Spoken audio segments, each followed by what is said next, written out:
আমাদের ভুলে যায়।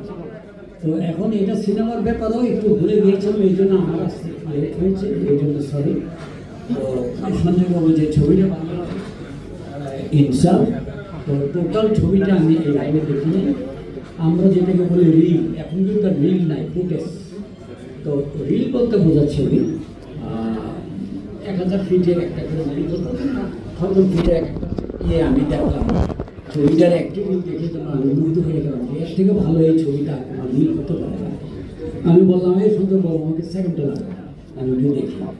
সেকেন্ড রিলটা দেখার পর বললাম যে প্রথম রিলের সামনে তো এটা কিছুই না, মানে প্রথম রিল থেকে অনেক বেটার হচ্ছে এটা। তো এইভাবে আমি বললাম যে আমি তো এখন পুরো ছবি না দেখে যেতে পারবো না, সময় কম। আমি যে ঠিক আছে, তোমার কাছে যে বিষয় যে রিলটা বেশি সুন্দর না সেটা দেখা। সে কী করলো, ভালোটা দেখার ওটা খারাপ হয়ে প্রতিটা রিল দেখে মনে হলো যে এটা এরকম একটা ছবি যে নিজে ঢুকে যাবে না। তো আমার এই কথাটা কেউ হয়তো বিশ্বাস করবে, কেউ হয়তো করবে না। আপনারা কষ্ট করে ছবিটা দেখুন, দেখবে যে আমি যেটুকু যা বলেছি সবসময় বলেছি। আর খসরু সাহেব একজন অত্যন্ত ভালো প্রযোজক। আমি অনেকগুলো ছবি বানিয়েছি, খসরু সাহেবের সঙ্গে আমার অনেক ভালো সম্পর্ক। কিন্তু এক জায়গাতে খসরু সাহেবেরা আমার সাথে মানে একটু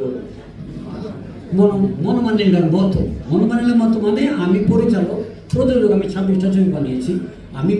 আমি একজন পরিচালক, খসরু সাহেব একজন প্রযোজক। ওকে আমি আমার ছোটো ভাই থেকে বেশি আদর করি। খসরু সাহেবের ছবি আমি বানালাম না, খসরু সাহেব আমাকে বানাতে দেয় নাই। এবং আমিও খসরু সাহেবের বলি না খসরু আমাকে একটা ছবি তো আমি বানাই। তো খসরু সাহেবের ছবি শেষ আমাদের লাইফের তো শেষ পর্যায়ে এসে গেছি।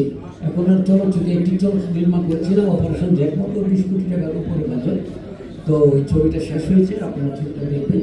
আবার খসরু সাহেবকে আমি বলি যে আমি খসরু একটা ছবি করতে চাই কম বাজেটের। তো আপনারা খসরু সাহেবকে আপনারা পাল এখান থেকে বলবেন খসরু সাহেব এটা দিয়ে বলে দেবে আমাকে। আচ্ছা খসরু মনে রেখেবেন তো?